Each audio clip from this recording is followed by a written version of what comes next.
Hello সবাইকে। আজ একটা ড্রয়িং নিয়ে বসে পড়েছি।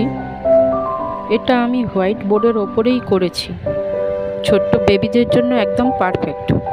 কিভাবে অক্ষরগুলো থেকে কিউট কিউট ডাইনোসর বানালাম সেটাই ভিডিওতে করেছি।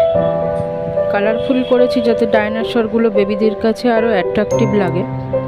আমার ছোট্ট সোনাটা যখন একটু বড় হবে, আমার এই ভিডিওটা ওকে দেখানোর আমার ভীষণ ইচ্ছে। আজ এইটুকুই। বাই বাই, আবার অন্য কোনো ভিডিওতে দেখা হবে।